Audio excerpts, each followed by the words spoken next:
Hello, नमस्कार। संतोष की kitchen में आप सभी का स्वागत है। आज हम बनाने जा रहे हैं खोए की बर्फ़ी। अभी दिवाली का त्यौहार है, तो दिवाली पे हम जो भी मिठाई बनाते हैं वो घर पर ही बनाते हैं। वो अच्छी बहुत बनती है और किसी बिना मिलावट की रहती है।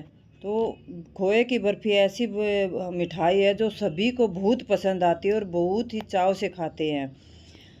इसके लिए हमें मिठाई बनाने में दूध की और चीनी की ज़रूरत पड़ती है और ये बनती है तो बहुत ही अच्छी स्वादिष्ट बर्फ़ी बनती है, जो कि बहुत ही बाज़ार में महंगी मिलती है।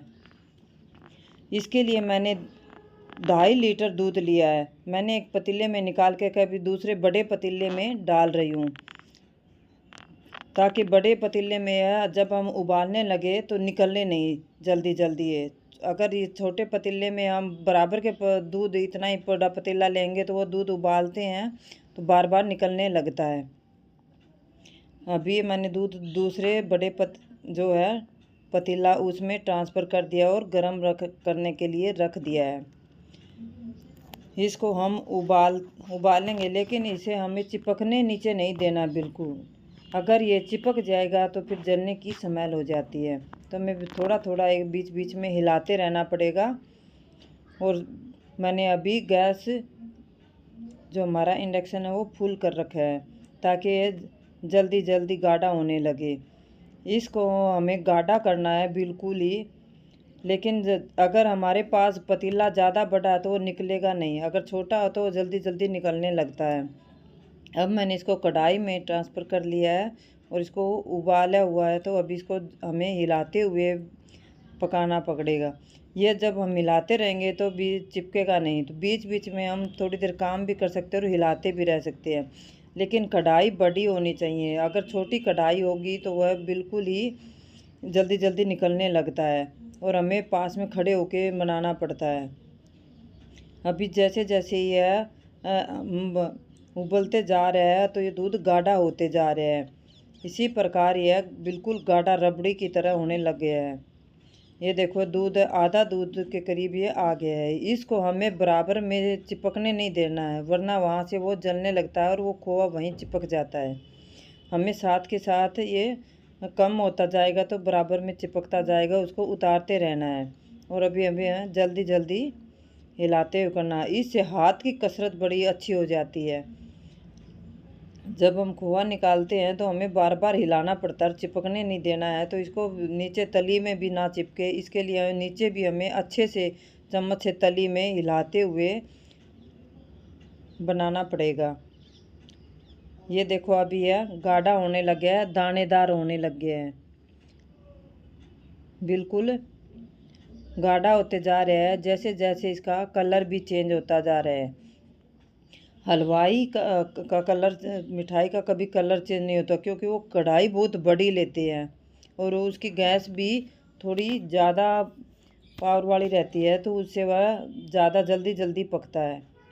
इसके लिए मैंने 200 ग्राम चीनी ली है। चीनी को हम अभी मिला देना है, बाद में मिलाएंगे तो फिर हमें ज़्यादा मेहनत करनी पड़ेगी, क्योंकि पानी रिलीज़ करती है चीनी, तो फिर वह और ज़्यादा पतला हो जाता है, फिर से हमें दोबारा गाढ़ा करना पड़ता है। यह गाढ़ा हो जाता है तो तभी हम चीनी इसके अंदर मिक्स कर देते हैं, ताकि चीनी भी इसके अंदर अच्छे से मैश हो जाए। चीनी डालते हुए हमें नीचे से जल्दी जल्दी हिलाना पड़ेगा, वरना चीनी नीचे से जलने लग जाती है। अभी मैं जैसे जैसे इसको कर रही हूँ, हिला रही हूँ, ये और भी ज़्यादा गाढ़ा होता जा रहा है। इसको लगभग मेरे को 20 मिनट के करीब हो गई है और यह गाढ़ा बिल्कुल होने लग गया है। हमें इसी प्रकार अब हिलाते हुए ही पकाना पड़ेगा। अब हम 1 मिनट के लिए भी इसको गैस पे छोड़ नहीं सकते हैं, पास में खड़े होके बनाना पड़ेगा। ये देखो कितना गाढ़ा होता जा रहा है, एकदम मावा का टेक्सचर आता जा रहा है। जैसे जैसे हिलाती हूँ वैसे वैसे यह बिल्कुल गाढ़ा हो रहा है और कलर भी एकदम बहुत अच्छा आ रहा है। इसी प्रकार हम धीरे धीरे हाथ से अभी हिलाते जाएंगे। और गैस मैंने अभी कम कर दी है।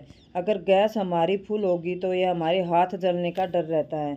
यह अभी ऊपर जो गर्म दूध एक खोआ होता जा रहा है तो उछलने लग रहे हैं। या तो हम किसी प्लेट या ढक्कन की सहायता ले लें, उससे हम बराबर में लगा लें तो ये हमारे हाथ नहीं जलेगा। इसके लिए हमें चम्मच है, लंबी डंडी वाली चम्मच लेनी पड़ती है। अगर छोटी रहती है तो वे हाथ में छींटे लगते हैं और जलने का डर रहता है। अब हम इसको चिपके ना तो थोड़ा जल्दी जल्दी इसको हिला रहे हैं। इसको अच्छी सी शाइनिंग आने के लिए मैंने 1 चम्मच घी डाल दिया है। अब घी इसके अंदर ही मिक्स हो जाएगा। अगर हम बाद में पके हुए पे घी डालते हैं तो घी ऊपर तैरने लग जाता है, तो इसी टाइम हमें घी डाल लेना चाहिए। घी हम और भी ज़्यादा ले सकते हैं, लेकिन मैं घी इसमें ज़्यादा नहीं डाल रही हूँ। इसी से यह बहुत अच्छा बन के तैयार होगा। इसको जैसे जैसे हिलाते जा रहे हैं बिल्कुल गाढ़ा होता जा रहा है और नीचे भी चिपक रहा है, तो नीचे को हमें जल्दी जल्दी नीचे से उतारने पड़ेगा, वरना यह जल जाएगा तो इसके जले की और ब्लैक ब्लैक हो जाता है, इसकी स्मेल हो जाती है। यह अभी मैं डाल के दिखा रही हूँ। अगर डालने से पता चल जाता है, हम 2 मिनट के लिए इसको रख देंगे। अगर उसके बाद हम इसको अगर लड्डू की तरह बांधने लगे, गोल गोल आकार में बन जाता तो वह हमारा ठीक है। अगर चिपचिपा है, इसका मतलब हमारा ये खोआ भी कच्चा है, तो 5-7 टाइम और लगेगा। अभी देखो मैं उतार रही हूँ, उतर रहा है, लेकिन थोड़ा थोड़ा ये हाथ के चिपक भी रहा है, तो मैं थोड़ी सी देर और इसको मेल्ट कर रही हूँ।